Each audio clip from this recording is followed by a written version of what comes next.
Good evening everyone, তোমরা সবাই কেমন আছো? আমার নতুন একটা ব্লগে সবাইকে স্বাগত জানাই। আজকে আমি প্রথমবার যাচ্ছি চন্দননগর জগদ্ধাত্রী পুজো দেখার জন্য।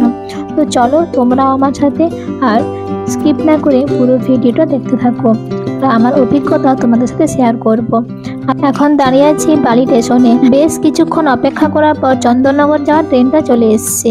এবার ট্রেনে উঠে পড়ি। তোমরা বিশ্বাস করবে না, আজকে ট্রেনে এতটাই ভিড় যে বসার জায়গা পাইনি। এখান থেকে চন্দননগর পর্যন্ত দাঁড়িয়ে দাঁড়িয়ে পৌঁছে গেলাম।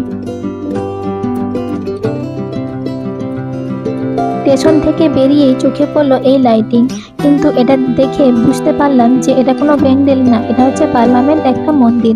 তো ওখান থেকে বেরিয়ে চলে এলাম সামনের দিকে এগিয়ে দেখতে পেলাম বেশ বড় একটা মায়ের মূর্তি নিয়ে কার্নিভাল চলছে। যেহেতু আমি প্রথমবার এসেছি তাই দেখতে ভালোই লাগছিল। তারপর দেখছি যে আমরা যাচ্ছি, আবার সামনের দিক থেকে অনেকেই আসছে। তো এগুলো দেখে বেশ ভালোই লাগছিল। তারপর আবারও দেখছি আবার একটা মায়ের মূর্তি। তারপর দিয়ে ভাব কখন প্যান্ডেল যাব। তো মনটা খুটখুট করছিল, বুঝতেই পারছি না যে প্যান্ডেল যাওয়ার কোনো প্রশ্নই উঠছে না। তারপর খবর নিয়ে জানলাম যে কোনো একটা মূর্তিকে কার্নিভালে নিয়ে আসা হয়নি।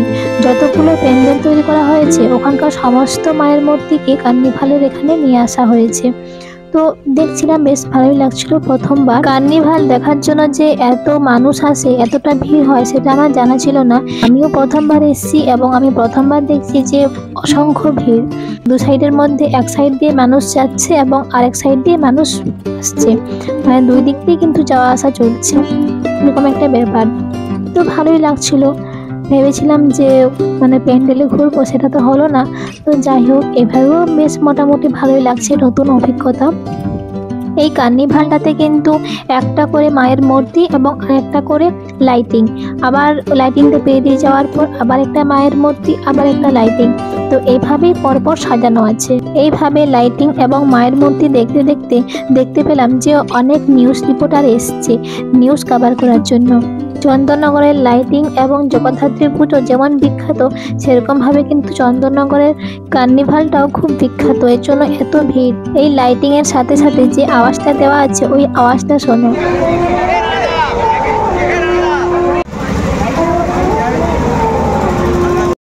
জানো তো, আমার যে ফ্রেন্ডরা জগদ্ধাত্রী পুজোর দিন এসেছিল তারা কিন্তু ছবি টবি তুলেছে, বিভিন্ন প্যান্ডেলে ঘুরেছে এবং প্যান্ডেলের ছবিগুলো তুলে স্ট্যাটাসে দিয়েছিল। তো সেই ভেবেই কিন্তু আমি আজকে এসেছি। আজকে কিন্তু জগদ্ধাত্রী পুজোর পরের দিন। তো আজকে এসে দেখছি যে সমস্ত মায়ের মূর্তিগুলোকে রাস্তায় নিয়ে এসছে কার্নিভালের জন্য। তো কি করব বলো, এভাবেই দেখছি। তো ভালো লাগছে মোটামুটি। 2 থেকে আড়াই ঘন্টা হয়ে গেল কন্টিনিউয়াসলি হেঁটে যাচ্ছি, আর ভালো লাগছে না, তাই বেরিয়ে পড়লাম। আর বেরিয়ে দেখি যে এইভাবে প্যান্ডেলটা আজকে ফাঁকা হয়ে পড়ে আছে, কোনো লাইট নেই। তো ওখান থেকে বেরিয়ে খিদে পাচ্ছিল, রেস্টুরেন্টে ঢুকলাম আর ঢুকে অর্ডার দিলাম ধোসা।